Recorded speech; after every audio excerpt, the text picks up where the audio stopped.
Assalamualaikum warahmatullahi wabarakatuh.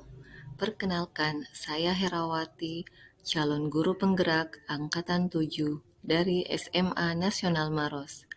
Izinkan saya untuk memaparkan aksi nyata modul 1.4 Budaya Positif.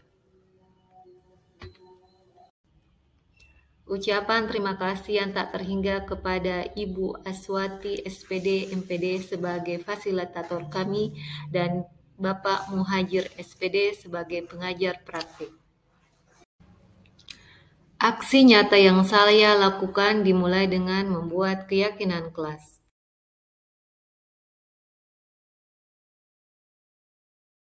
Oke, sebelum kita mulai pembelajaran, silahkan ketua kelas untuk mempersiapkan semuanya berdoa. Duduk siap. Dulu kita mulai belajar maka kebaiknya kita berdoa dulu. Berdoa dimulai.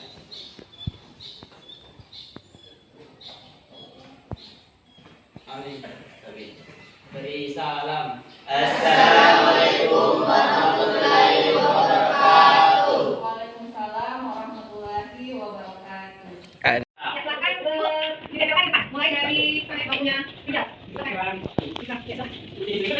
Di mana saya? Bisa di. Jadi nomor satu.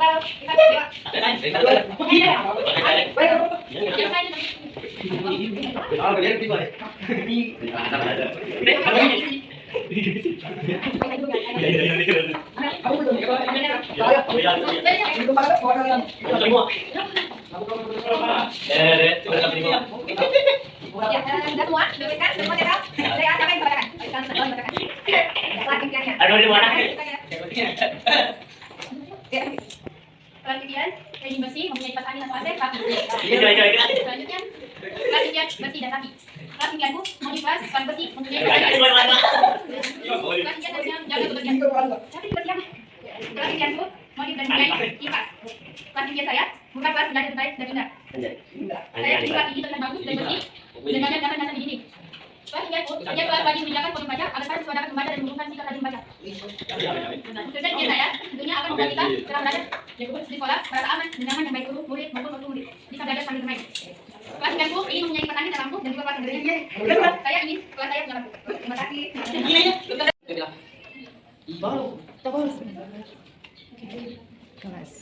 Sudah dapat Samsul keyakinan kelasnya. Kan di sini di papan keyakinan kelasnya. Ini adalah keyakinan kelas yang sudah kalian buat. Nanti yang sama kita ambil satu saja ya. Kita baca dulu. Pertama, menghormati guru. Kemudian tekun, disiplin, sopan santun, rajin belajar, aman dan nyaman. Apa sepakat di sini? Ada yang mau ditambahkan? Ada yang mau dikurangi?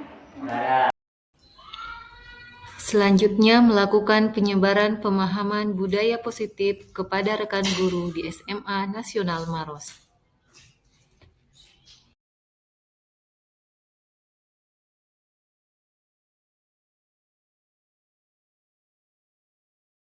Bismillahirrahmanirrahim. Assalamualaikum warahmatullahi wabarakatuh. Waalaikumsalam warahmatullahi wabarakatuh. Semangat Bapak Ibu. Semangat. Terima kasih. Alhamdulillahirabbil alamin wassalatu wassalamu ala asyrafil anbiya'i wal mursalin wa ala alihi wa sahbihi ajmain. Amma ba'd. Puji dan syukur kita panjatkan kehadirat Allah Subhanahu wa taala karena kita masih diberikan kesehatan dan kesempatan untuk berkumpul di tempat ini. Dan salam dan salawat semoga tetap tercurah kepada Nabiullah Muhammad sallallahu alaihi wasallam. Semoga kelak kita mendapat syafaatnya di hari akhir. Pertama-tama ucapan terima kasih yang begitu besar kepada Ibu Kepala Sekolah yang telah memberikan supportnya, dukungannya sehingga kegiatan diseminasi budaya positif modul 1.4 bisa terlaksana hari ini. Ucapan terima kasih juga yang tak terhingga kepada Bapak dan Ibu Guru yang telah meluangkan waktunya untuk menghadiri diseminasi hari ini. Baiklah Bapak Ibu, sebelum saya masuk ke materi mengenai budaya positif, saya ingin meminta tanggapan Bapak dan Ibu mengenai apa sebenarnya itu budaya positif. Ada yang Bapak Ibu bisa memberikan komentar? Oh ya, silakan Bu Mary. Dan seperti diadakan literasi di sekolah, pembiasaan sopan santun, moral senyum, dan sebagainya. Terima kasih, luar biasa komentar dari Bu Mary. Saya masuk ke materi Ibu ya mengenai apa itu budaya positif. Ya. Budaya positif di sekolah yaitu nilai-nilai dan kebiasaan-kebiasaan di sekolah yang akhirnya nanti berpusat pada siswa. Apa yang diharapkan dari penerapan budaya positif ini? Siswa diharapkan mempunyai karakter yang kuat, Bapak Ibu. Mereka bisa mempunyai karakter menjadi pribadi yang kritis, penuh hormat dan bertanggung jawab. Kita lanjut ke pertanyaan pemantik. Di sini ada 3 pernyataan. Saya hanya ingin meminta Bapak dan Ibu menjawab setuju atau tidak setuju. Pernyataan pertama, hukuman dapat mendisiplinkan anak. Setuju? Oh iya, Pak. Ada yang tidak setuju? Setuju semua? Setuju semua, ya. Kita pindah ke pernyataan kedua. Pemberian hukuman dengan hal positif seperti membaca atau membersihkan halaman sekolah dapat meningkatkan disiplin anak. Bagaimana Bapak Ibu pernyataan ini? Setuju. Oh iya. Kita lanjut ke yang ketiga. Memberi penghargaan dapat meningkatkan motivasi belajar anak. Setuju. Oh ya, terima kasih. Kita akan mendapatkan bagaimana jawabannya setelah kita melalui diseminasi hari ini. Nah, diseminasi hari ini akan terbagi dalam 6 topik.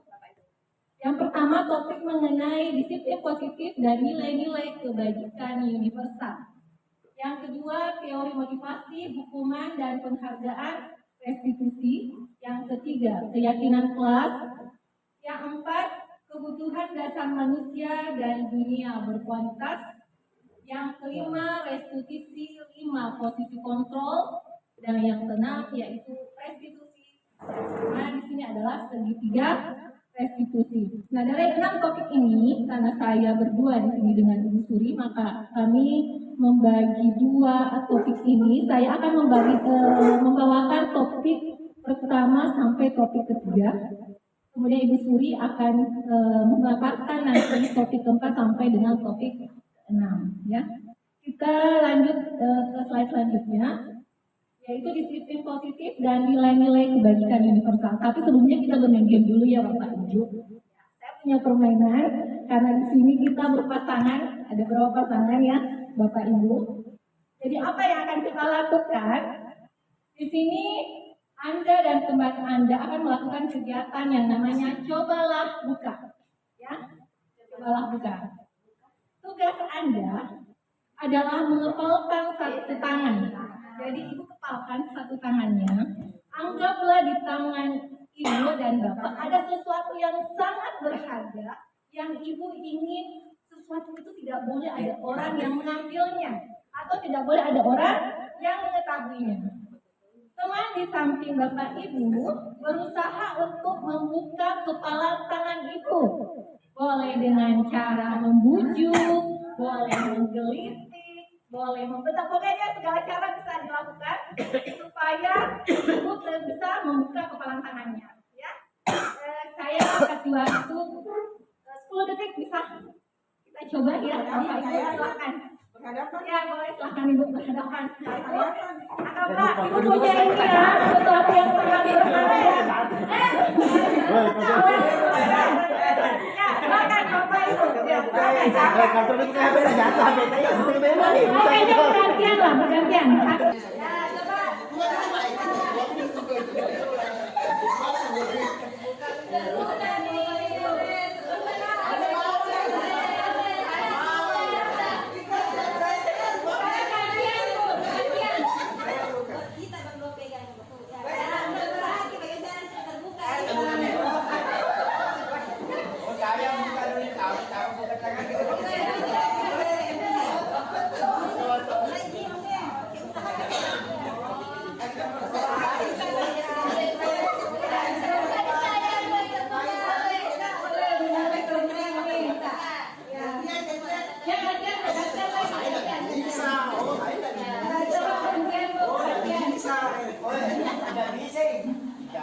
Siapa Bapak Ibu yang membuka kedua tangannya atau menutup buka dulu kedua tangannya. Oh iya, Ibu Asna. Tapi Bu Asna apa alasannya? Alasannya karena tidak ada sesuatu yang penting sehingga saya Iya, oh, benar. Kemudian yang pertama memegang kedua tangannya siapa? Padahal security keseluruhan. Siapa yang memegang?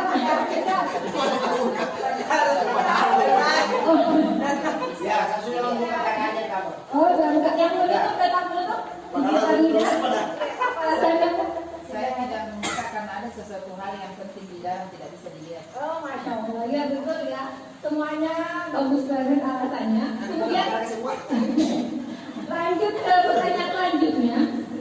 Untuk membuka ataupun menggenggam tetap menutup genggaman tangan kita, siapa yang mempunyai kontrol atas itu semua Bapak Ibu? kita sendiri. Kita sendiri. Ya, baiklah. Ini akan kita masuk ke materi selanjutnya, yaitu mengenai ilusi sebagai teori kontrol, ya. Nah, teori kontrol ini ada ilusi kontrol. Tadi kalau kontrol itu kan kita sendiri ya Bapak Ibu yang mengontrol diri kita.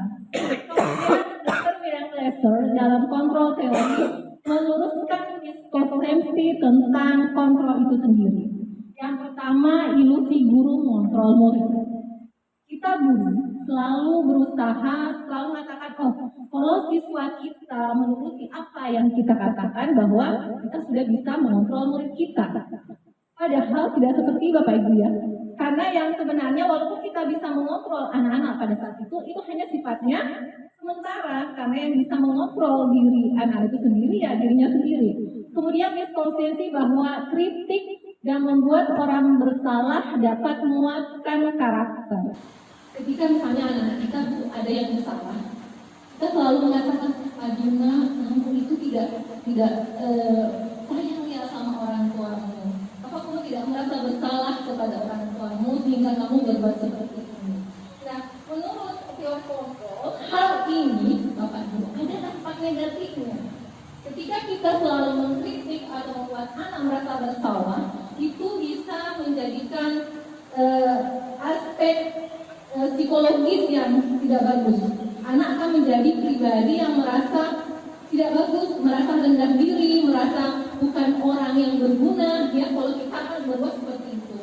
Kemudian ilusi bahwa semua penguatan positif, efektif dan bermanfaat.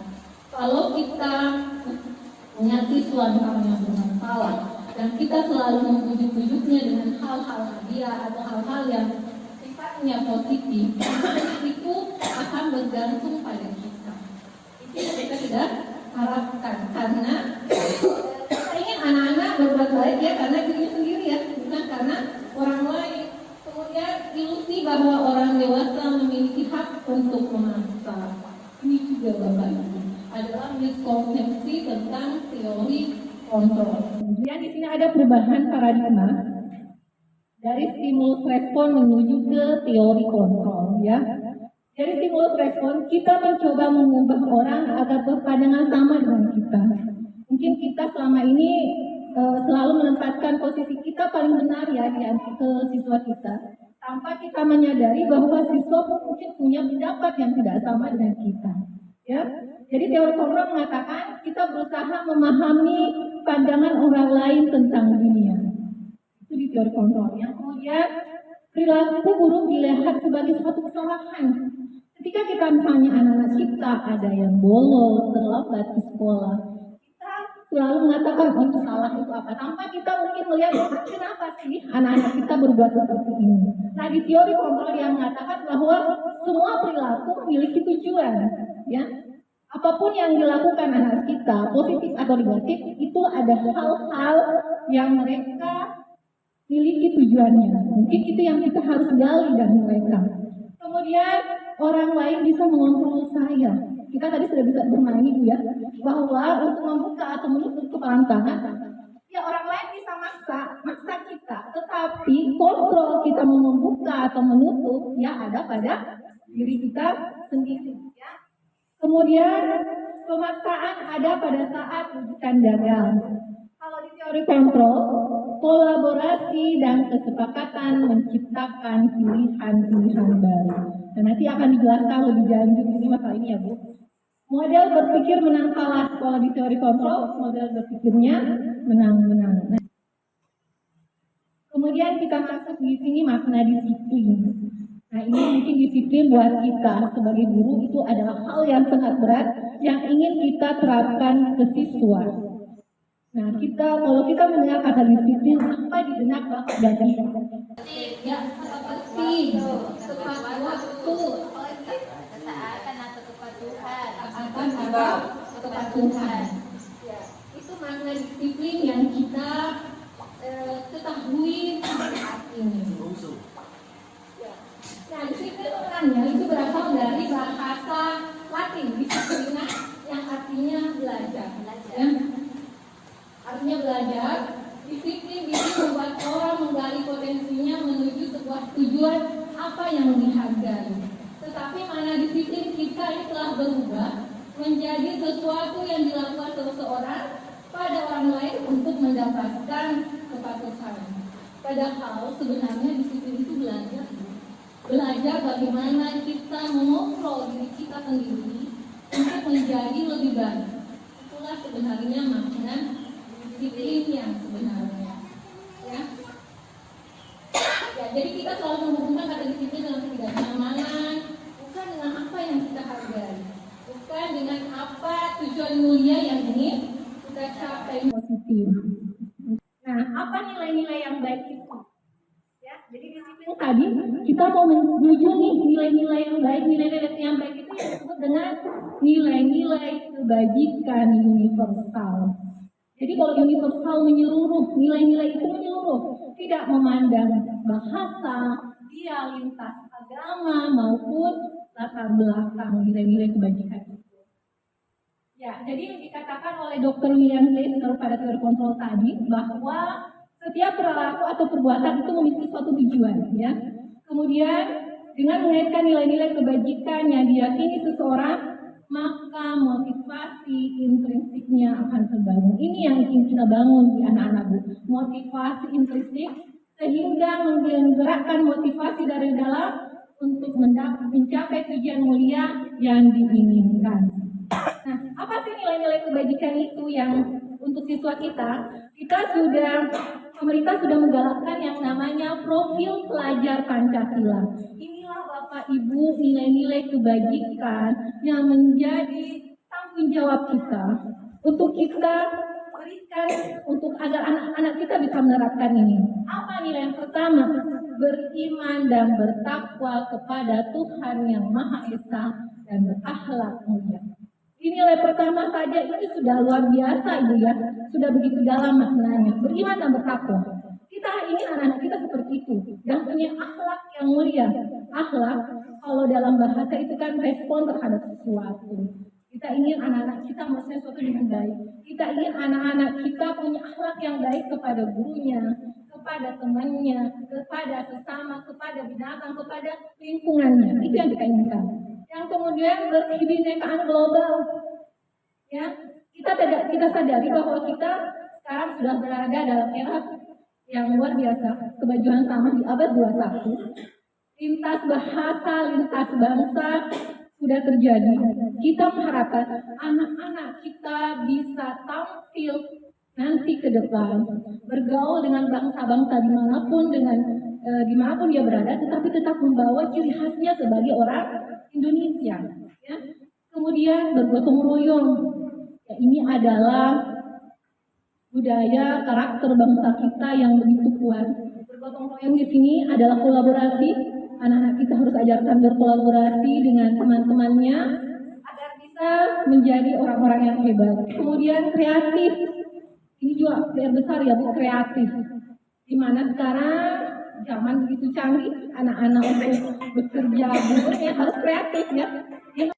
Kita sesuatu yang agar bisa bersaing dengan orang lain. Kemudian bernalar kritis. Bernalar kritis di sini anak-anak bisa mensaring Ibu, Bapak Ibu, informasi yang ada di era sekarang, di era teknologi yang semakin canggih. Anak-anak harus bisa menalar mana yang baik untuk mereka, mana yang tidak baik. Ini yang maksudnya penalar kritis. Kemudian mandiri. Ya, jadi kita diharapkan anak-anak kita menjadi orang-orang yang mandiri, tidak bergantung kepada orang lain. Ya, lanjut. Ya, Ki Hajar Dewantara, Bapak Pendidikan kita menyatakan bahwa untuk mencapai kemerdekaan dalam konteks pendidikan saat ini, untuk menciptakan murid yang merdeka, syarat utamanya harus ada disiplin yang kuat. Nah, disiplin yang dimaksud adalah disiplin diri yang memiliki motivasi internal. Jika kita tidak memiliki motivasi internal, maka kita memerlukan pihak lain untuk mendisiplinkan kita. Ya, sebelum saya masuk ke teori motivasi, hukuman, penghargaan, dan restitusi, saya ingin meminta pandangan Bapak Ibu, pendapat Bapak Ibu, mengapa Bapak dan Ibu misalnya hadir tepat waktu ketika jam mengajar. Apa yang memotivasi Bapak Ibu untuk hadir tepat waktu di sekolah? Kedisiplinan. Oh, kedisiplinan. Terima kasih, Pak. Yang lain? Ada yang lain? Berkomentar? Ya, tuntutan pekerjaan. Ya, betul sekali. Beri contoh kepada anak-anak. Ya, memberi contoh kepada anak-anak. Nah, kita lihat mengenai teori motivasi dan Bapak Ibu ya. Ya. Teori motivasi atau perilaku manusia itu ada 3. Teori motivasi ini yang motivasi yang paling rendah ya Ibu. Motivasi yang paling rendah itu untuk menghindari ketidaknyamanan atau hukuman. Mungkin kita melakukan sesuatu karena takut dihukum. Mungkin anak kita seperti itu ya. Datang ke sekolah tidak mau terlambat karena takut hukuman. Ya, ini adalah motivasi yang paling rendah. Nah, motivasi yang kedua adalah untuk mendapatkan imbalan dari orang lain. Ya. Apa yang akan saya dapatkan apabila saya melakukannya? Mungkin kita ingin mendapatkan penghargaan, dipuji dari atasan, ya, untuk mendapatkan penghargaan. Ini motivasi yang kedua. Nah, motivasi yang paling tinggi Bapak Ibu yaitu untuk menghargai diri sendiri, menjadi insan sesuai harapan kita. Saya akan menjadi orang seperti apa bila saya melakukannya. Kalau dalam pandangan agama kita, seorang muslim, nah teori yang ketiga itu yang namanya mungkin ikhlas Bapak Ibu. Kamu ingat, ini yang dikatakan ikhlas. Kita melakukan sesuatu tanpa kita mengharapkan imbalan. Jadi yang kita lakukan itu karena kita mempunyai nilai yang kita hargai, ya, kita menghargai diri kita sendiri. Kemudian apa Bapak Ibu dihukum oleh penghargaan. Ya. Ternyata penghargaan itu berlaku sama dengan hukuman. Dalam arti meminta atau membujuk seseorang melakukan sesuatu untuk memenuhi suatu tujuan tertentu dari orang yang meminta atau membujuknya. Dorongannya eksternal dan akan ada faktor ketergantungan. Adapun beberapa dampak dari pemberian penghargaan. Jadi materi ini buat saya hamparan yang buat saya Bapak Ibu. Karena saya selalu berpendapat bahwa penghargaan itu sangat baik diberikan pada anak. Ternyata penghargaan ini sama statusnya dengan menghukum. Kenapa? Karena pengaruhnya jangka pendek dan jangka panjang. Kalau penghargaan Ibu selalu kita terapkan kepada anak-anak, dia akan melakukan sesuatu karena mengharapkan penghargaan itu, dia melakukan sesuatu karena penghargaan itu. Nah, itu pengaruhnya kan hanya jangka pendek. Jangka panjangnya tidak akan berlangsung ya, karena dia selalu mengharapkan imbalan. Kemudian penghargaan itu menghukum. Ya, penghargaan itu menghukum. Saya flashback kembali. Ketika saya sekolah, saya selalu mendapatkan peringkat dari SD sampai SMA. Nah, ternyata untuk mendapat peringkat seperti itu, kedepannya buat beban juga buat kita. Karena nanti orang berpikir, kok dia nggak sukses ya, padahal dia dulu ranking 1. Kan itu sama saya menghukum kita ya, Bapak. Jadi beban buat kita. Mungkin itu maksudnya. Kemudian penghargaan mengurangi ketepatan. Ya, itu tadi kita hanya melakukannya karena ada yang kita harapkan. Kalau kita tidak diberikan penghargaan, mungkin rasa untuk mengejar sesuatu itu kan berkurang. Kemudian penghargaan tidak efektif, penghargaan akan merusak hubungan. Kemudian penghargaan menurunkan kualitas, ya, penghargaan mematikan kreativitas, dan penghargaan itu mengurangi motivasi intrinsik. Ya. Terus seperti apa sebenarnya kalau kita anak-anak kita melakukan hal-hal yang baik? Ya, jadi kita kasihkan apresiasi Bapak Ibu. Nah, dalam memberikan apresiasi perlu diingatkan beberapa hal, ya. Beri pengakuan secara khusus, kemudian beri pengakuan secara pribadi, beri pengakuan kepada semua murid secara bergantian, beri pengakuan secara konsisten dan fokus pada proses. Jadi namanya apresiasi. Ya, bagaimana contohnya? Contoh pengakuan atau apresiasi kebajikan Bapak Ibu, misalnya kemarin saya perhatikan rasa empatimu besar sekali pada saat menolong murid baru di kelas. Jadi ini kita memberikan apresiasi kepada anak-anak, ya. Kita katakan rasa empatimu besar sekali, ya. Kemudian saya menghargai kepedulianmu pada saat kamu membantu teman-temanmu di tugas kelompok, ya. Kemudian terima kasih untuk rasa tanggung jawabmu pada saat kamu memungut kertas-kertas yang berserakan di lantai. Jadi penghargaan itu Bapak Ibu bukan hanya dalam bentuk benda, tetapi ketika kita mengucapkan terima kasih kepada anak-anak itu pun sudah merupakan bentuk penghargaan. Kemudian lanjut, ini saya minta Bapak Ibu untuk mengisi atau disebutkan saja apa perbedaan antara hukuman dan konsekuensi. Mencatat 100 kali di dalam buku kalimat saya tidak akan terlambat lagi karena terlambat ke sekolah. Ini hukuman atau konsekuensi Bapak? Hukuman. Ya, jawabannya ya. Lari mengelilingi lapangan basket 2 kali karena terlambat hadir di sekolah. Hukuman atau konsekuensi? Hukuman.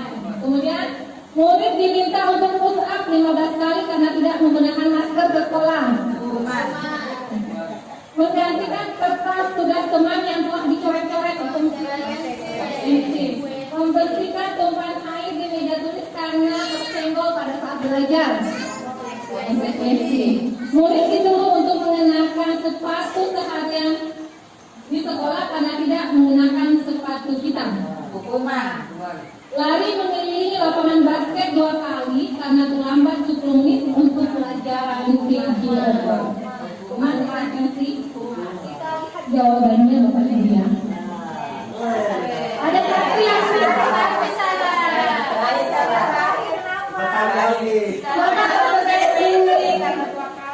Kenapa konsekuensi Bapak Ibu? Karena ini ada hubungannya kan. Kalau dia mengelilingi lapangan basket 2 kali karena terlambat, itu pada 2 kali.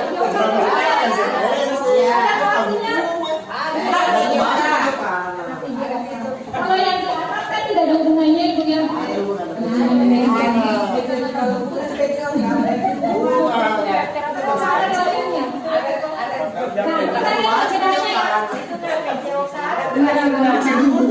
Dan sekarang kita lihat Ibu, apa sih perbedaan antara hukuman dan konsekuensi? Ya. Pertama, kalau hukuman itu membuat anak sakit fisik maupun hati untuk jangka waktu yang lama. Ada tidak di sini Bapak Ibu yang dihukum waktu SD masih ingat sampai sekarang? Ada, saya. Ada yang membekas ya? Masih ingat. Membekas Ada, masih diingat. Kenang-kenangan. Kemudian kalau konsekuensi Bu, sesuatu harus terjadi. Ya. Kemudian hukuman anak membenci kedisiplinan. Ya. Kalau konsekuensi anak menghargai kedisiplinan. Kemudian hukuman adalah paksaan, sedangkan konsekuensi adalah stimulus atau tanggapan. Kemudian hukuman mendorong anak menyakiti diri sendiri, kalau konsekuensi mendorong anak agar mudah menyelesaikan diri. Kemudian konsep diri yang buruk, kalau konsekuensi adalah konsep diri yang baik. Kemudian hukuman anak belajar untuk menyembunyikan kesalahan, sedangkan konsekuensi anak belajar untuk mematuhi peraturan.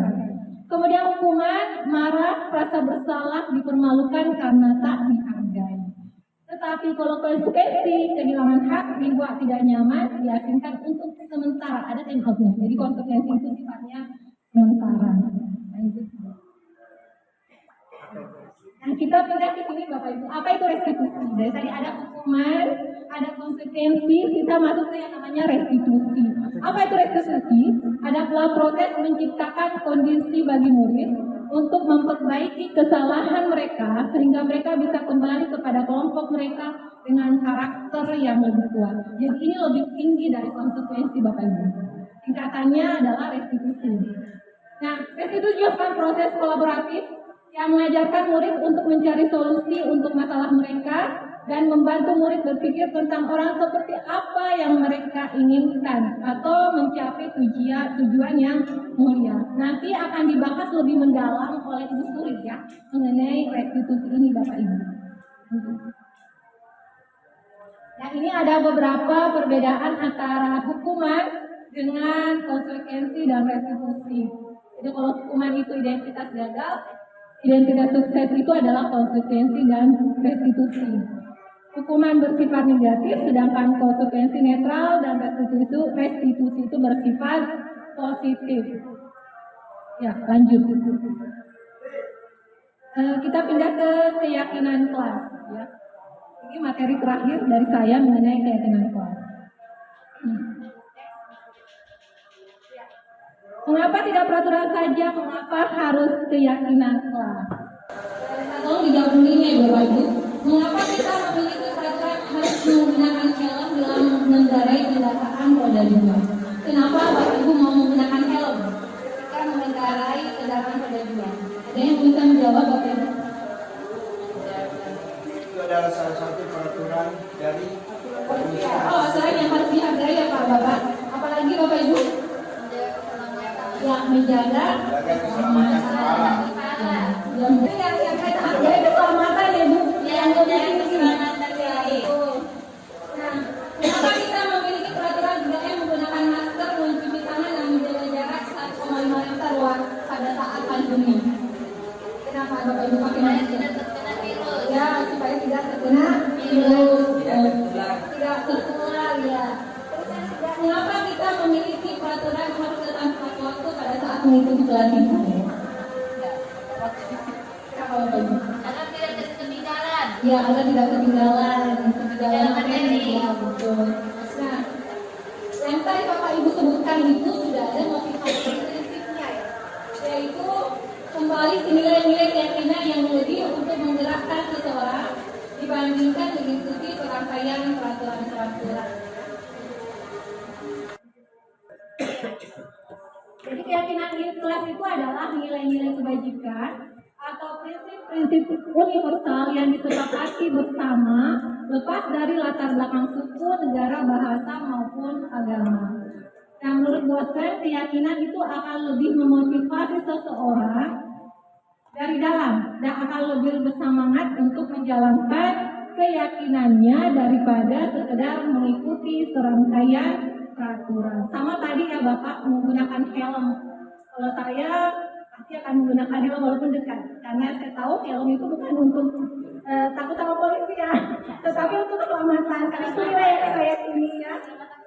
Ya, lanjut. Ya, pengertian keyakinan kelas. Jadi keyakinan kelas ini bersifat abstrak daripada peraturan yang lebih rinci dan konkret. Kemudian keyakinan kelas berupa pernyataan-pernyataan yang universal. Pernyataan keyakinan kelas senantiasa dibuat dalam bentuk positif. Keyakinan kelas hendaknya tidak terlalu banyak sehingga mudah dipahami dan diingat oleh semua warga kelas. Kemudian bersedia meninjau kembali keyakinan kelas dari waktu ke waktu. Lanjutnya. Nah, ini contoh peraturan dan keyakinan atau nilai kebajikan yang dituju. Misalnya peraturannya selalu kembalikan buku ke tempatnya. Keyakinan kita ya kita mempunyai rasa tanggung jawab ya. Kemudian dilarang mengganggu orang lain. Berarti kita keyakinannya menghormati. Kemudian hadir di sekolah 15 menit sebelum pembelajaran dimulai. Menghormati orang lain dan komitmen pada tujuan. Dilarang melakukan kekerasan untuk keselamatan ya Bapak Ibu. Dilarang menggunakan narkoba. Ini tujuannya dari kesehatan. Kemudian bergantian atau menunggu giliran, menghormati orang lain, nilai kesabaran, gunakan masker, ya kesehatan dan keselamatan, jangan berlari di kelas atau koridor, menggunakan keselamatan dan keamanan. Nah ini saya akan putarkan video Bapak Ibu cara membuat keyakinan kelas di sekolah. Ya, Bapak Ibu silakan dilihat, ini adalah video untuk membuat keyakinan kelas. Silakan disimak Bapak Ibu. Ya, ini anak-anak berdoa dulu sebelum pembelajaran.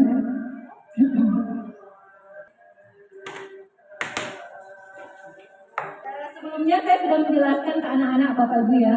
Pertama, apa sih kelas impian yang mereka harapkan? Jadi anak-anak akan menuliskan di kertas apa kelas impian mereka. Nah, kemudian nanti ada salah satu siswa yang akan membacakan kelas impian teman-temannya.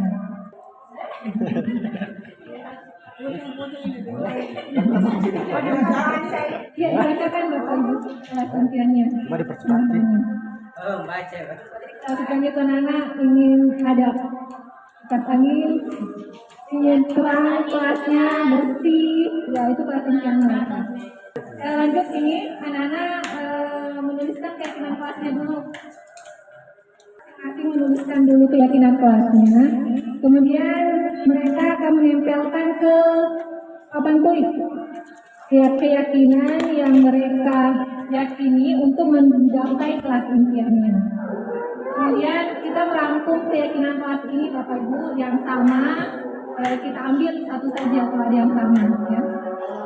Kemudian kita bacakan ke anak-anak, setelah kita rangkum kita bacakan, kita minta tanggapan anak-anak. Apakah keyakinan kelas ini ada yang mau ditambahkan atau dikurangi?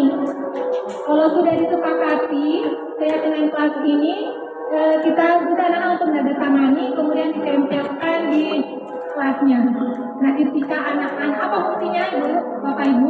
Ketika nanti akan mereka melakukan pelanggaran, ya kita ingatkan mereka lagi apa keyakinan yang telah mereka buat, ya bukan kita yang buat tapi mereka.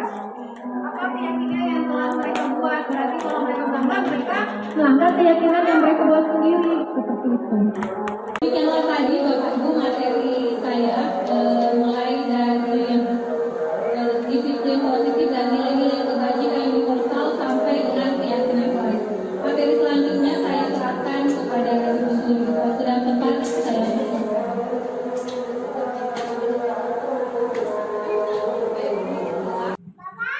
Ya, assalamualaikum warahmatullahi wabarakatuh.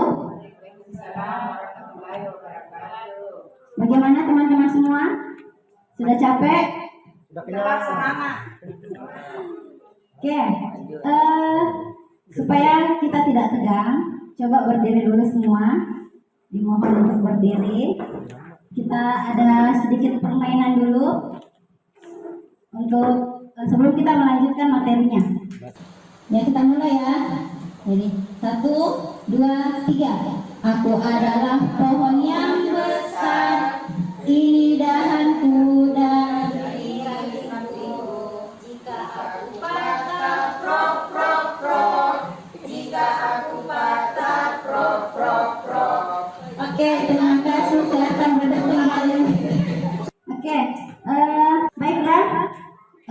Sebelum kita masuk ke materi lanjutan, saya ingin mengulang kembali tentang apa sih budaya positif itu, atau mungkin ada teman-teman yang bisa mengulangi kembali tentang budaya positif itu sendiri seperti apa? Saya Bu. Oke, silahkan. Budaya positif Mungkin boleh berdiri supaya kelihatan. positif itu adalah pembiasaan yang bernilai positif yang dilakukan di sekolah, contohnya seperti mengadakan literasi, kemudian mengucapkan kata sopan santun, senyum, ramah itu. Oke, terima kasih. Luar biasa, ingatannya masih bagus. Oke, jadi sedikit mereview kembali budaya positif di sekolah, yaitu kebiasaan-kebiasaan yang dilakukan yang berpihak pada murid agar mereka berkembang menjadi pribadi yang kritis, yang penuh hormat, bertanggung jawab, serta menjunjung nilai-nilai kebajikan dalam diri mereka masing-masing.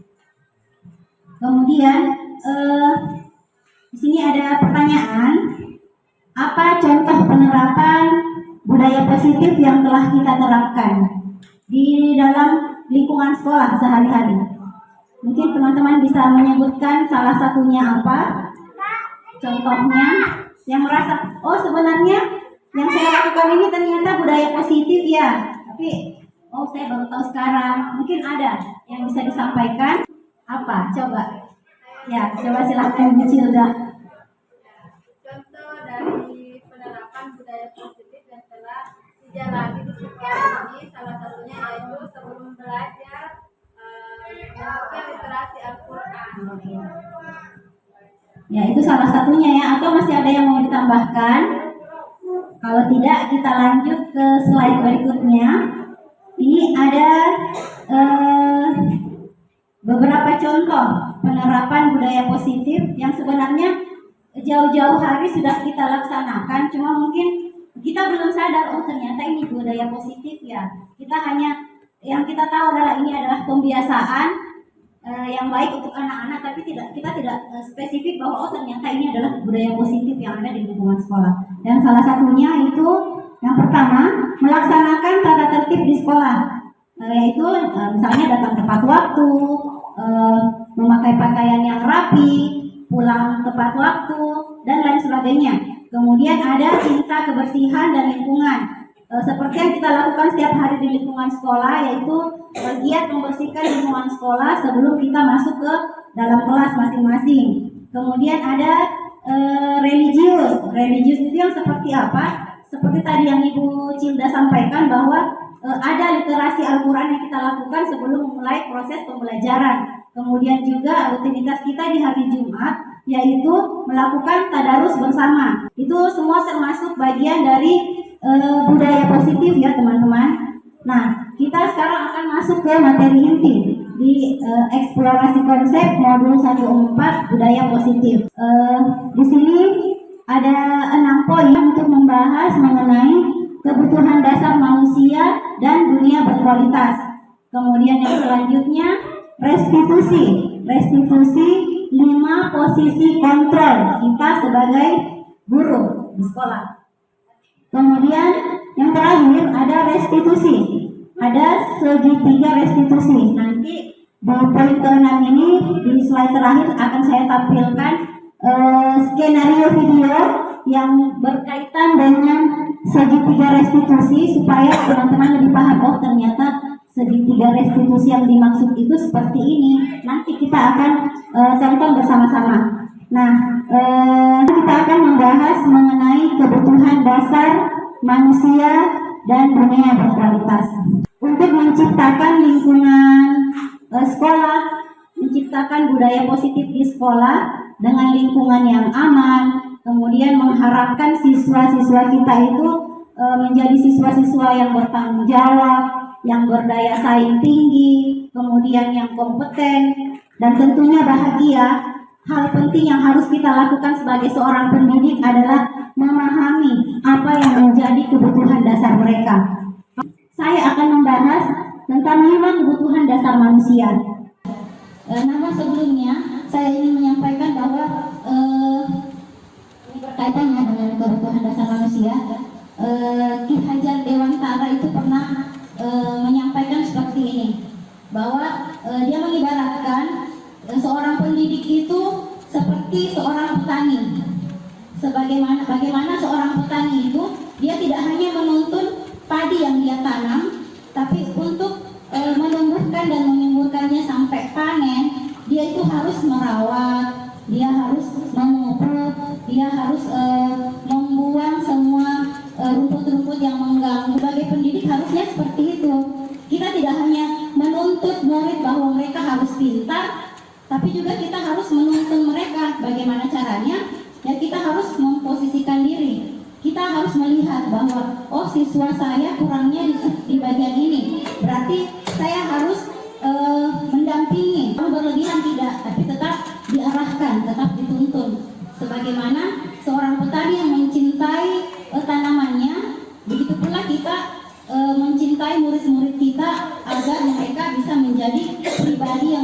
baik lagi dasar manusia. Yang paling pertama itu adalah survival atau bertahan hidup. Di sini ini yang poin pertama, bertahan hidup, dia bersifat fisiologis. Bersifat fisiologis artinya dia berhubungan dengan kesehatan, kemudian berhubungan dengan makanan, atau dia dalam keadaan sakit. Tentu tidak akan ada semangat belajar dalam dirinya karena ada satu kebutuhan yang tidak terpenuhi. Perutnya merasa lapar, kepalanya terasa sakit. Tentu itu tidak akan mendukung proses pembelajarannya. Kurang lebih seperti itu. Kemudian di belonging atau kasih sayang dan rasa diterima. Nah, di sini dia lebih ke ingin dicintai, ingin diterima. Sisikan ke siswa, artinya kita harus memberikan kesempatan kepada siswa bahwa mereka berhak memilih apa yang menurut mereka nyaman untuk diri mereka sendiri, dan kita sebagai pendidik itu harus mendukung freedom, fun atau kesenangan. Coba bayangkan kalau misalnya tidak ada rasa senang dalam diri kita, tidak ada rasa bahagia di lingkungan sekolah. Semua anak-anak yang datang murung, guru-guru yang datang murung, sangat menyedihkan lingkungan sekolah kita. Nah, bagaimana untuk menciptakan ini? Semuanya segala sesuatunya di sini semua berkaitan dengan bakat dan minatnya anak-anak. Bagaimana kita mendukung apa yang menjadi pilihan mereka di kelas. Nanti kalau di kelas kita bisa menciptakan mungkin permainan-permainan yang menyenangkan yang berkaitan dengan proses pembelajaran yang ada, di lingkungan sekolah kita ya. Kita kemudian ada kebebasan ini mandiri, kebutuhan untuk mandiri. Jadi tidak semua hal harus kita arahkan kepada siswa. Jadi ada masanya kita memberi kesempatan kepada siswa agar mereka agar mereka mengambil keputusan sendiri untuk melakukan sesuatu hal, dan kita tidak boleh menuntut bahwa kalian harus seperti ini sesuai dengan apa yang saya mau. Tidak selalu harus seperti itu. Bahkan kemudian ada penguasaan. Nah, ini berkaitan dengan kebutuhan keterampilan. Nah, orang-orang atau anak-anak yang kurang dalam bidang penguasaan itu, mereka selalu ingin merasa menjadi pemimpin. Mereka ingin selalu terampil, mereka selalu ingin tampil sempurna, sehingga jika mereka tidak mendapatkan pengakuan seperti ini, maka mereka akan mudah merasa kecewa. Jadi sedikit saja kesalahan yang dia lakukan atau sedikit saja kesalahan yang kita perbuat, maka dia akan merasa sangat kecewa, akan merasa sangat sedih. Jadi kelima hal ini sangat berkaitan untuk pengembangan sekolah kita, untuk pengembangan karakter anak-anak. Selanjutnya, di sini ada pertanyaan pemantik. Teman-teman boleh lihat. Di sini Ibu Ani, guru kelas 5 SD, pelita hati sedang bingung menghadapi ulah salah satu murid di kelasnya, yang bernama Agus. Beberapa anak telah datang dan mengeluhkan Agus yang seringkali meminta bekal makan siang mereka dengan paksa. Jika Anda menghadapi situasi seperti Ibu Ani, apa yang akan Anda lakukan? Menurut Anda, kira-kira apa alasan Agus melakukan hal itu? Jadi ini berkaitan tadi dengan 5 kebutuhan dasar manusia. Ya, mungkin ada teman yang bisa menyampaikan. Kurang perhatian sehingga ia sering minta makanan pada orang lain. Kurang perhatian karena dia sering mengambil makanan dari orang lain. Oke, kita keep dulu. Ada lagi yang lain? Penguasaan juga, mungkin dia merasa hebat, jadi dengan gampang mengambil makanan temannya. Ya, oke. tidak ada jawaban yang salah ya teman-teman, karena ini berdasarkan sudut pandang kita masing-masing. Nah, yang pertama, apabila jawaban Agus, jadi setelah kita mendekati Agus, setelah kita bertanya, jika jawabannya ternyata karena lapar dan orang tuanya tidak membawakannya bekal makan siang, maka itu artinya kebutuhannya adalah bertahan hidup. Kemudian apabila jawaban Agus karena ia senang temannya jadi memperhatikan dia, dari sini dia cari perhatian, artinya kebutuhan cinta kasih, dia ingin diterima. Nah, kemudian selanjutnya apabila jawaban Agus adalah dia merasa hebat, ini tadi yang disampaikan Ibu Cida ya, karena temannya jadi takut dan menuruti keinginannya, itu artinya ada kebutuhan penguasaan, pengakuan atas kemampuannya. Kemudian poin keempat, apabila jawaban Agus karena dia merasa bosan dengan bekal yang dibawakan ibunya, karena selalu membawakan bekal yang sama, artinya kebutuhannya di sini adalah kebutuhan kebebasan.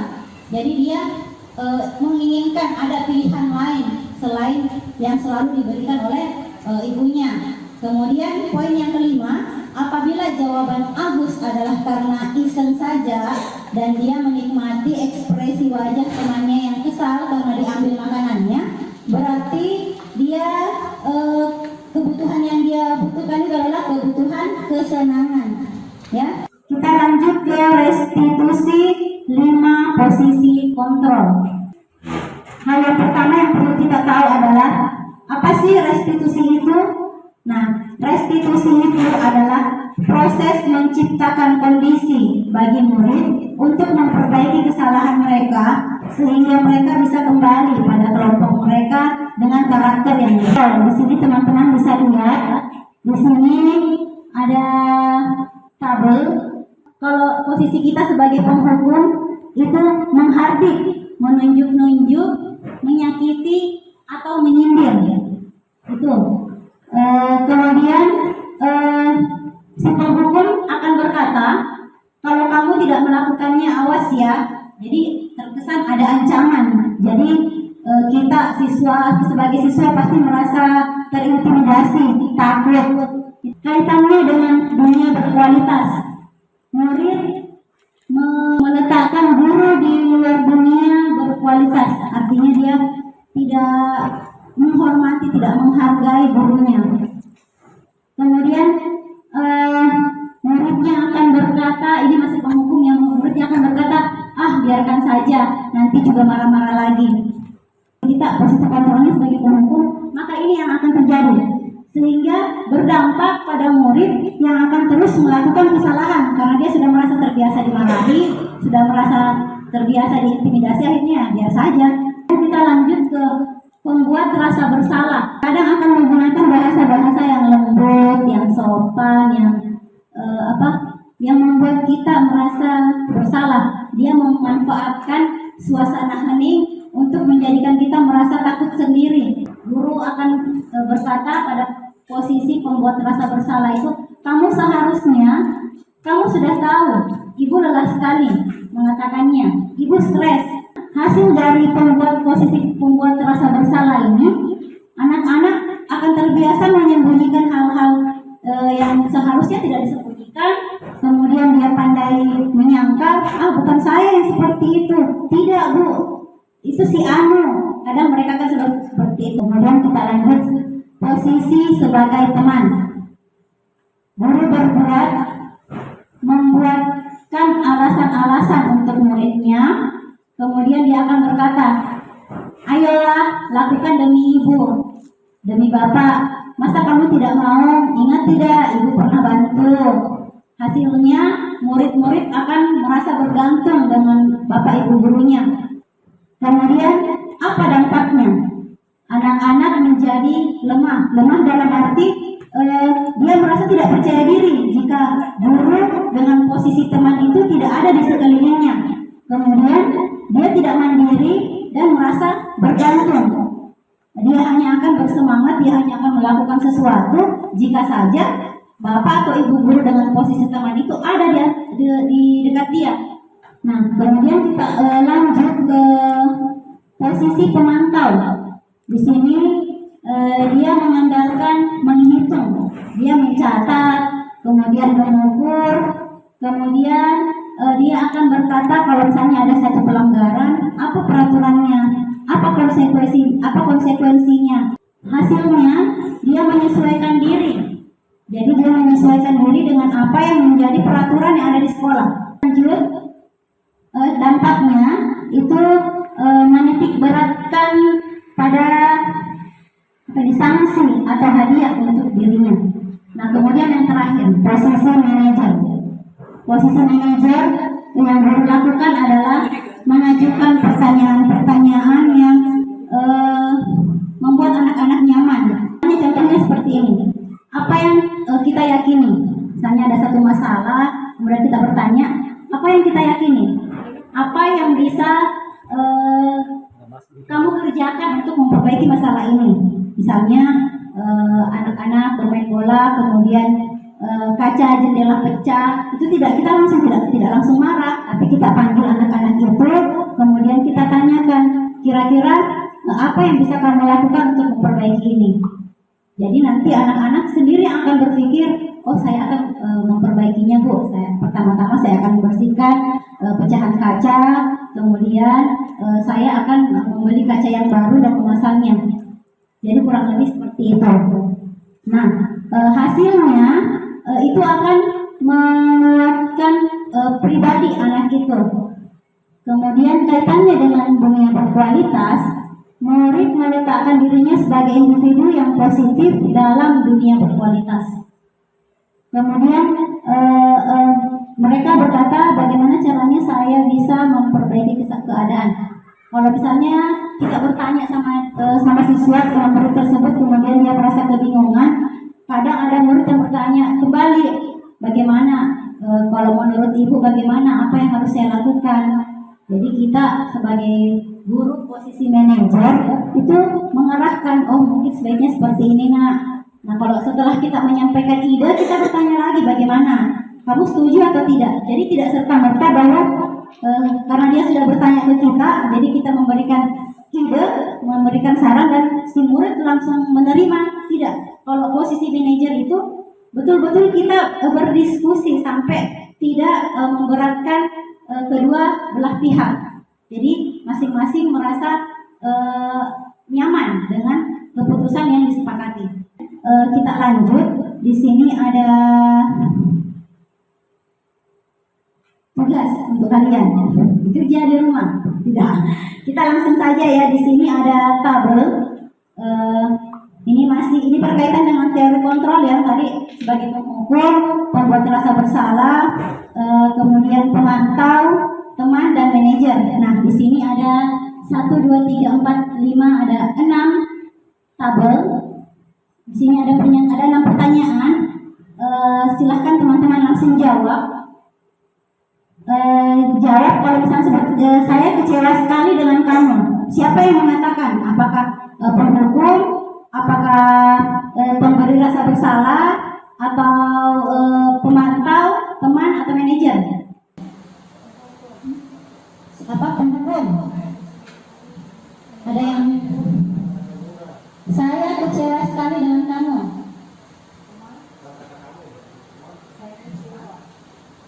Saya kecewa sekali dengan kamu. Itu posisi apa? Penghukum kah? Pembuat rasa bersalah kah? Teman? Pemantau? Ya, pembuat rasa bersalah. Oke, kita lanjut. Di poin kedua, kamu tidak pernah benar melakukannya. Pembuat rasa bersalah.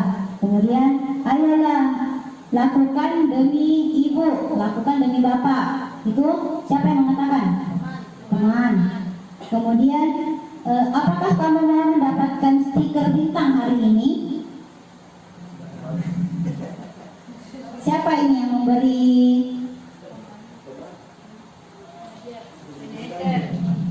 Manajer. Oke, kita keep dulu ya. Kemudian yang keempat, bagaimana kamu bisa menyelesaikan masalah ini? Bagi manajer, oke, kita keep. Kemudian yang terakhir, kamu selalu yang paling terakhir mengerjakan tugas ini, misalnya pemantau. Oke, kita lihat jawaban yang sebenarnya. Ada yang di garis bawah itu sebenarnya adalah kata kunci. Jadi saya kecewa sekali dengan kamu. Itu berarti pembuat rasa bersalah. Nah, kamu tidak pernah benar. Dia langsung menjudge, kamu tidak pernah benar. Berarti dia posisinya penghukum. Nah, ayolah lakukan dengan ibu dan bapak. Itu kan terkesan akrab ya caranya berbicara, berarti dia posisinya sebagai teman. Kemudian, apakah kamu mendapatkan stiker bintang hari ini? Ini selalu menggunakan data. Tadi sistem menggunakan data, dia mencatat. Artinya dia adalah pemantau. Kemudian, bagaimana kamu bisa menyelesaikan masalah ini? Ya, dia manajer. Kemudian yang terakhir, kamu selalu yang paling terakhir. Itu penghukum. Di tabel tadi termasuk tugas, bisa kita simpulkan bahwa ada kurang lebih 9 ciri-ciri restitusi. Yang pertama,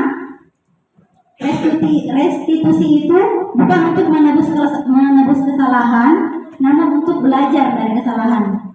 Kemudian yang kedua, itu akan memperbaiki hubungan antar siswa atau antar murid dan gurunya. Kemudian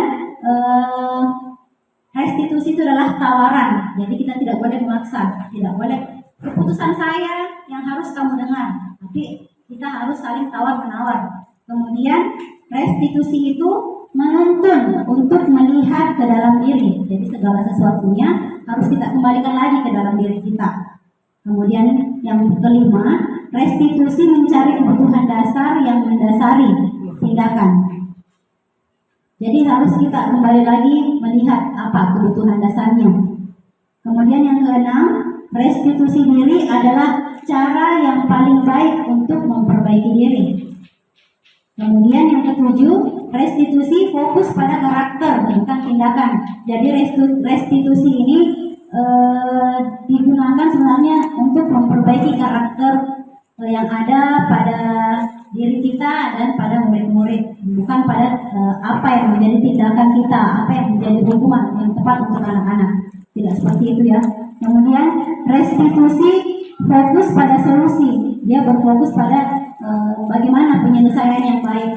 Tidak melulu bahwa ada yang melanggar harus dikasih sanksi, ada yang melanggar harus diberi hukuman atau konsekuensi, tidak seperti itu. Tapi lebih bagaimana solusinya, apa yang harus kita lakukan untuk menyelesaikan masalah ini, kurang lebih seperti itu. Kemudian poin yang ke-9, restitusi mengembalikan murid yang berbuat salah pada kelompoknya. Artinya bahwa yang tadinya mungkin dalam pergaulan anak ini tidak sopan, sedikit bandel, melalui proses restitusi ini akan membuat anak-anak mengevaluasi diri mereka, sehingga pada saat mereka kembali ke teman-teman mereka di masyarakat, mungkin pergaulan mereka akan hadir menjadi pribadi yang lebih baik lagi, yang lebih berkarakter, dan tidak menutup kemungkinan bahwa apa yang dia lakukan, evaluasi diri itu bisa juga dia terapkan ke teman-temannya yang lain, sehingga secara tidak langsung dunia berkualitas atau budaya positif yang diinginkan, yang dicita-citakan itu bisa saja terwujud tidak hanya di lingkungan sekolah, melainkan juga di lingkungan masyarakat dan lingkungan keluarga. Oke, kita lanjut ke restitusi, segitiga restitusi.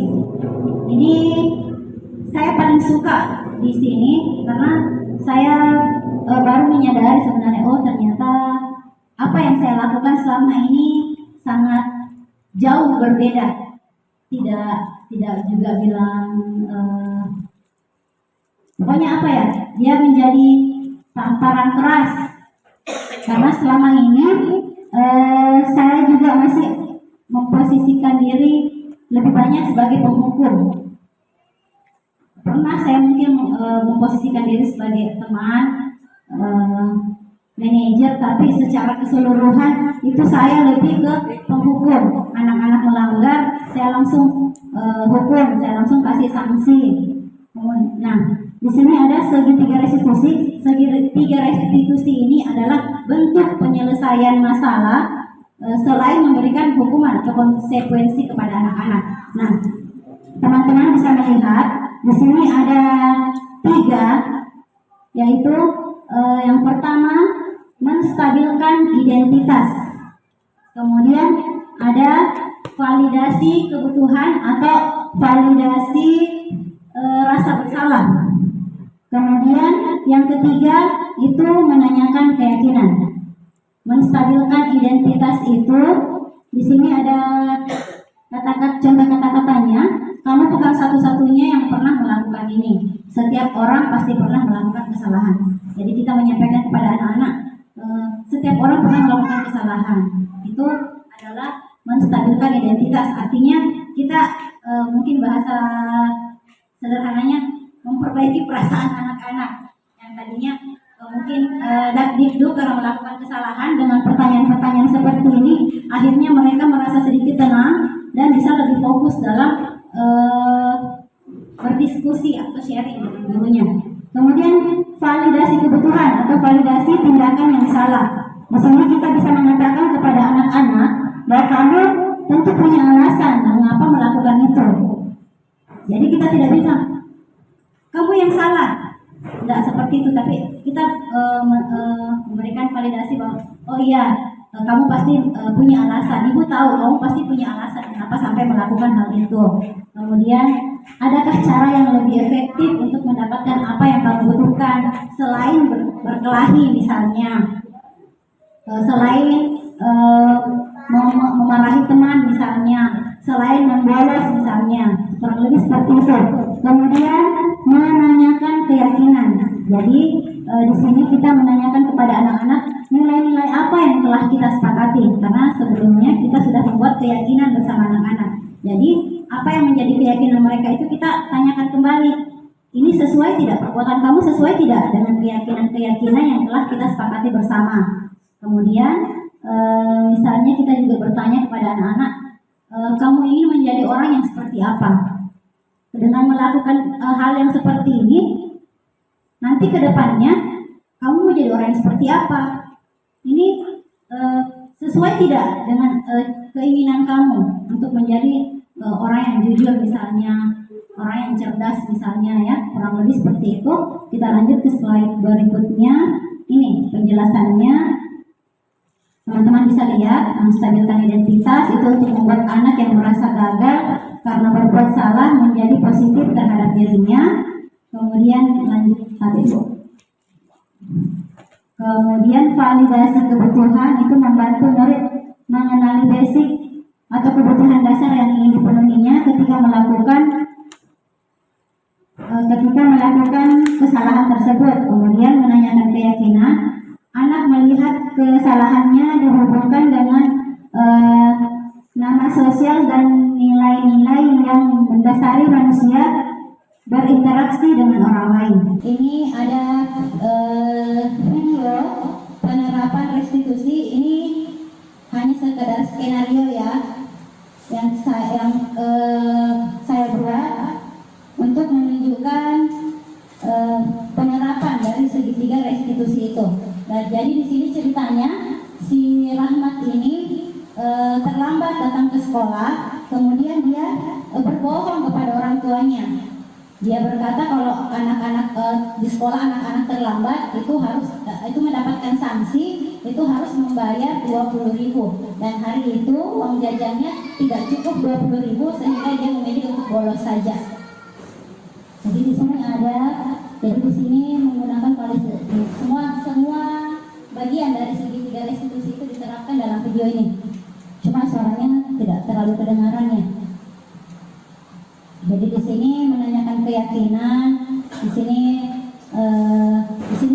saya bertanya, Rahmat mau menjadi orang yang seperti apa? Kemudian di sini Rahmat menjawab bahwa dia ingin menjadi orang yang jujur. Kemudian dia berjanji bahwa dia tidak akan mengulangi perbuatan yang sama. Kemudian dia akan menceritakan yang sebenarnya kepada orang tuanya. Kurang lebih seperti itu. Saya kira cukup ya teman-teman.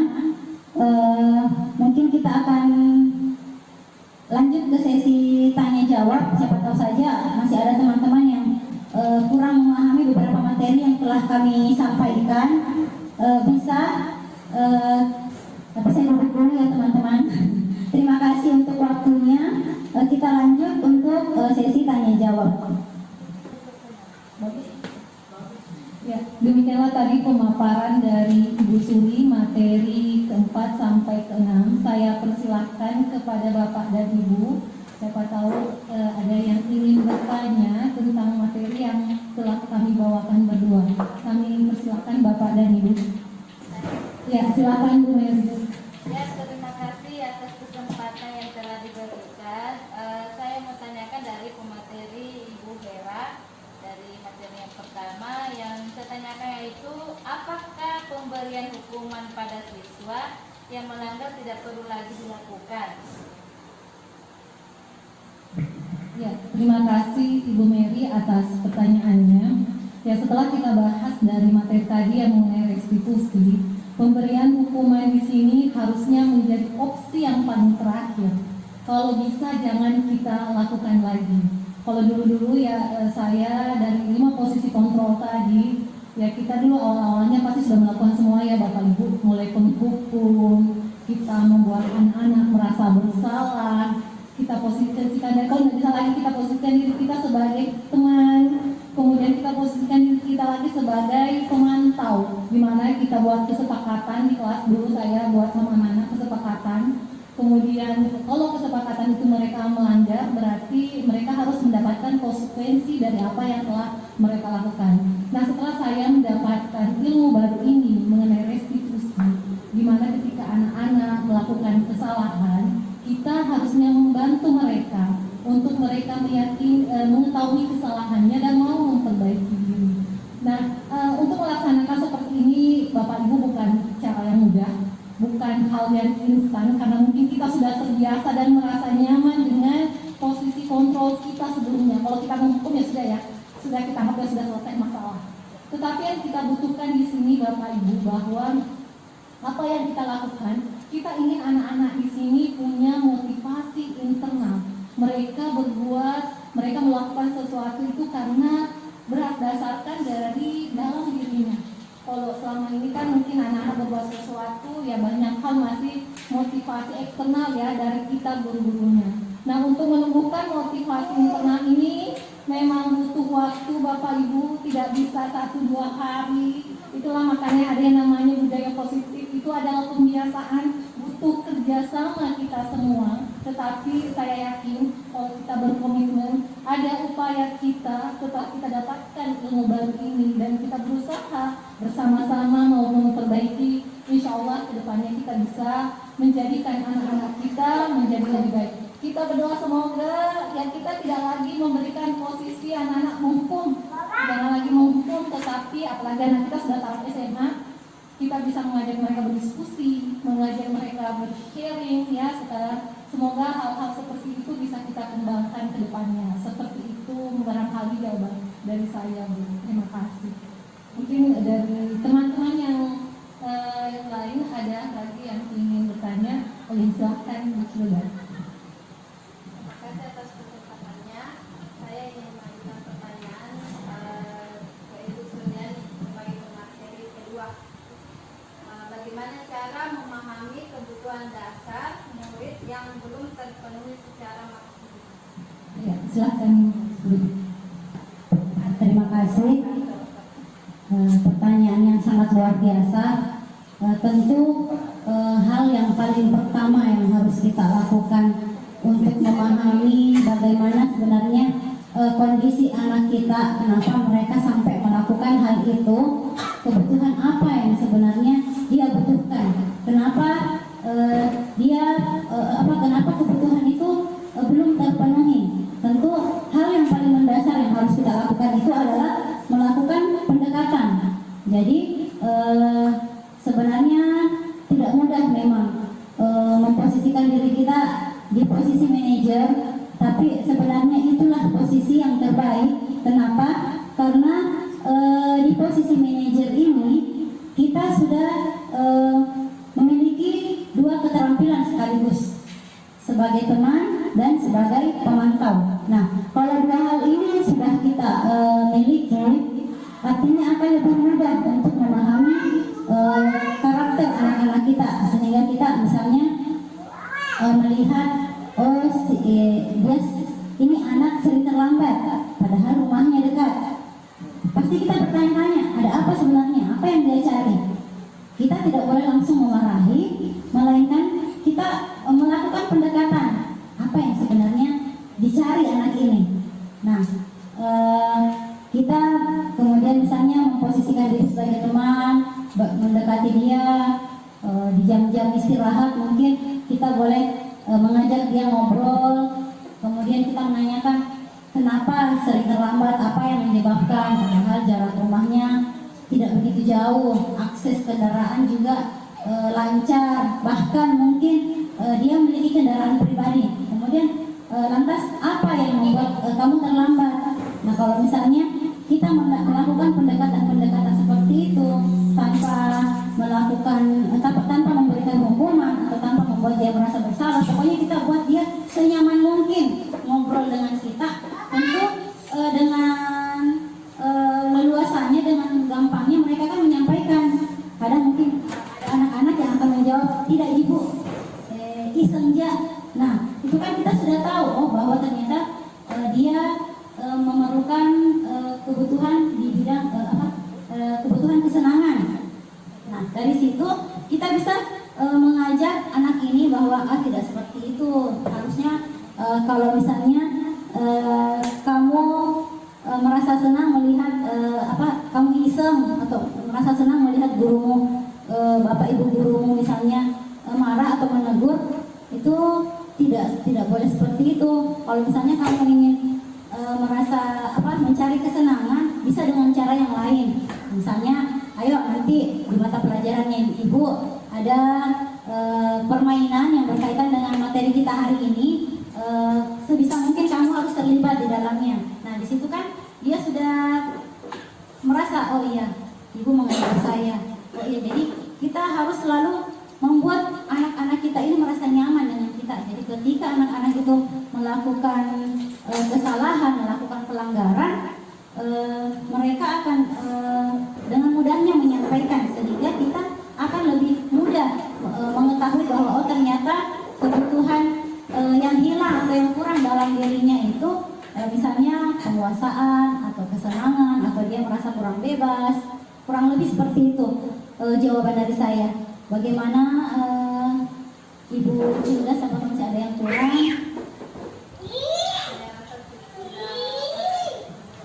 Ya, terima kasih. Kalau begitu saya kembalikan kepada Ibu Hera. Bagaimana Bapak Ibu? Apa masih ada pertanyaan? Ada dari Ibu sendiri sebelum itu.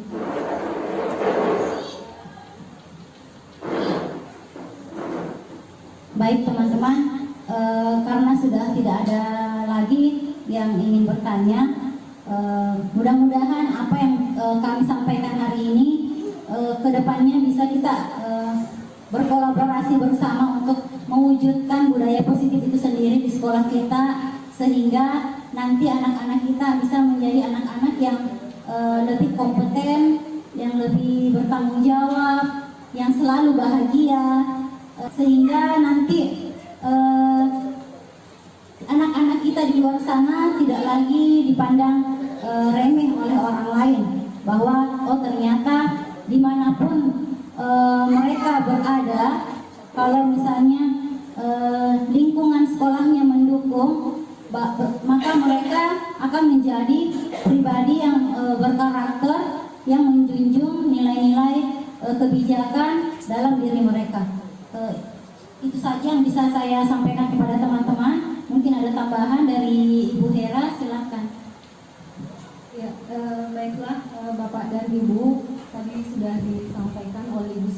Semoga kedepannya kita berharap apa-apa yang telah kita dapatkan hari ini bisa kita aplikasikan, dan jangan kita lupa kita hanya bisa berikhtiar semaksimal mungkin untuk menuntun anak-anak kita menjadi pribadi-pribadi yang lebih baik. Tetapi jangan kita lupa untuk mengetuk pintu langit. Kita jangan lupa untuk mendoakan anak-anak kita, semoga mereka diberikan pintu hidayah, dibukakan hati mereka untuk menjadi anak yang baik, anak-anak karakter yang baik dan menjadi karakter yang diinginkan, yaitu seperti karakter profil Pancasila yang telah telah dijelaskan tadi. Kalaupun ada kelebihannya dan kebenarannya Bapak Ibu, itu bukan dari kami, tapi dari Yang Maha Kuasa. Kalaupun ada kesalahannya mungkin dari kami sebagai manusia biasa, kami minta maaf, dibukakan pintu hati Bapak Ibu bila ada kesalahan kata yang telah terucap dari lisan-lisan kami yang tidak kami sengaja. Demikianlah diseminasi budaya positif modul 4 hari ini. Semoga apa yang kita laksanakan hari ini bernilai ibadah di sisi Allah Subhanahu wa Ta'ala. Dan kita tutup dengan membaca Alhamdulillah. Assalamualaikum warahmatullahi wabarakatuh. Halo, Assalamualaikum warahmatullahi wabarakatuh. Saya Ibu Mary, rekan sejawat Ibu Hera dan Ibu Suri di SMA Nasional Maros. Aksi nyata yang Ibu laksanakan berupa diseminasi budaya positif, memberikan ilmu yang sangat bermanfaat bagi penerapan budaya positif di sekolah. Hal yang paling menarik buat saya yaitu keyakinan kelas dan posisi kontrol guru sebagai manajer. Hal tersebut merupakan ilmu baru buat saya. Semoga kegiatan hari ini bisa membawa dampak positif bagi penerapan budaya positif di sekolah. Tetap semangat mengikuti pelatihan calon guru penggerak. Ibu guru hebat, sukses selalu. Terima kasih. Demikianlah aksi nyata saya, penerapan budaya positif di sekolah. Terima kasih. Salam guru penggerak, tergerak, bergerak, dan menggerakkan.